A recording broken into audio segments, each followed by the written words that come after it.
Hello, traders, and welcome to PL Capital's Market Review. I'm your host, Paul. Today is Saturday, May 6th, and in this video, I want to look at the S&P, Nasdaq, and oil. So let's start. All right, going to start with the upcoming economic calendar and a big week. Wednesday, CPI, that'll be huge. Thursday, we got jobless claims and PPI, and on Friday, we've got consumer sentiment. But obviously, Wednesday, CPI, that'll be the big one, have a major impact on the market, major volatility. The other days we'll see some spikes based on those data points, but it'll be Wednesday that'll have a massive effect. So be ready for that. All right, let's move on to the charts.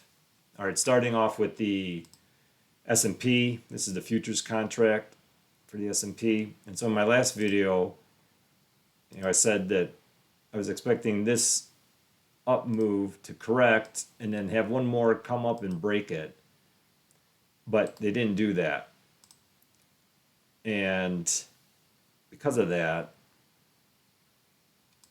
when I look at this, I still see this, we got this nice 1, 2, 3, and I thought that was the start of the down. And then they gave us this 1, 2 ending diagonal for 3, and then here's a 1, 2, and a 3. And to me, this looks like 5 waves up here. And then they came this week and broke that low. So all in all, this is 3, 3, 5, which that's a corrective pattern. So this could be 1, and then 3, 3, 5, that's 2. And this looks like the start of this down move looks like it's in a diagonal format. So you got 1, 2, 3 waves, and then there were 3 waves to there, 3 to there, 3 and 3. So 1, 2, 3, 4, 5. So it looks to me like we've got a leading diagonal down. And then of course today, we get this huge impulse up. Now, when I really zoom in, it looks like there's a 3-wave move to there, and then 3 there. Oops, all the way down to here. And now you got this, which looks like there's 5 waves up to here. There could be still one more up, but that would be 5 waves.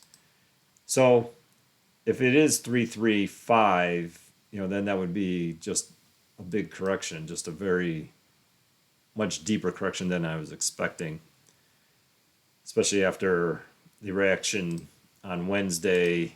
You had FOMC and Powell sounding not as dovish as he was in the last meeting, and then Pac West news came out and the market shot down. And, gave a correction, and then we still went down.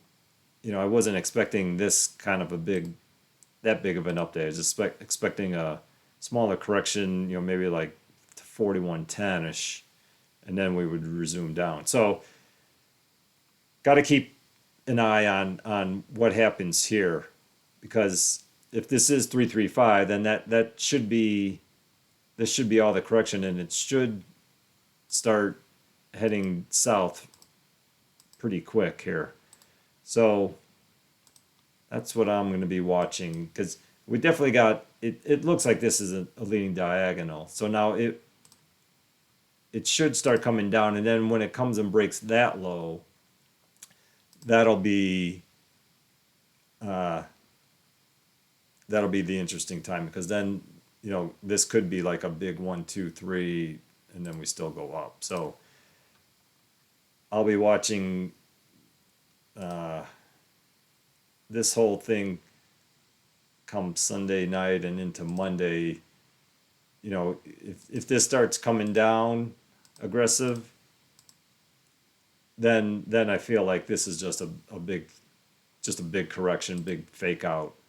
But if the longer they stay up here and then they start resuming back up and start approaching here, then this might be instead of a diagonal, might be like a big WXYXZ pattern. So we don't know yet, but I'm still leaning towards down. But given today's price action, not loving it.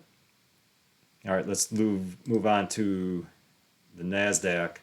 So now the Nasdaq, obviously they almost came and broke that high, and that's why I've got this labeled as a WXYXZ, because in my last video, I said that we need, because here was three waves, and then here was three waves, and then we had this impulse, and I was expecting a correction in the break, but they just kind of kept sagging down. That's why I think that this is a WXYXZ. And now the Nasdaq will come and break this 13,370, but I don't expect it to go very far. So that's why I think the Nasdaq has a little bit more up, break that, but then reverse, because then, actually let me slide over to this chart. Because like I said in my last video, I see this, oops, as an A, B, and then 1, 2, 3, 4, and then if we break that, that'll be 5 for an ending diagonal for the C wave. So that's why I I kind of want the Nasdaq to go up and break that high, because then that would complete the pattern for me. Whereas on the S&P, if it comes and breaks that 42, 44, then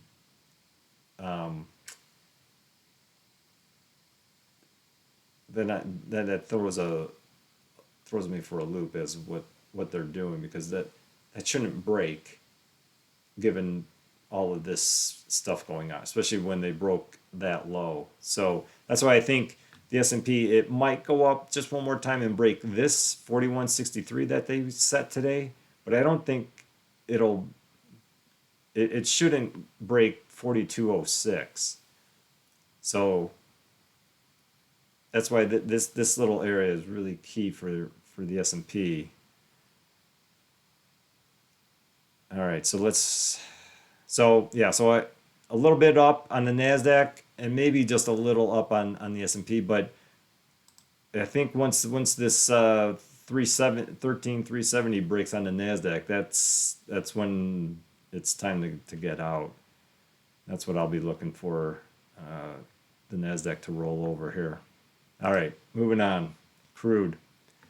All right, so as I said in that Wednesday video, after hours, I mean, everything was like going crazy when the futures market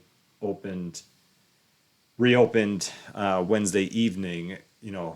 Gold spiked up, oil totally crashed, the S&P and Nasdaq crashed, not hard, but they went down. But oil just, I mean, it went down, straight down, 68 to 63, 64 in literally a matter of, I don't know, 15 minutes. Yeah, 15 minutes. It went down like over $4.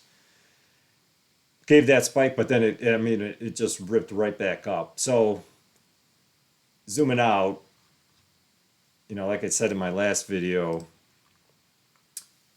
I see this as a running flat here now. So totally missed that. But here's the count now that I see. So we had 3 waves down here for 1, 3 for 2, then this nice 1, 2, 3 wave for 3.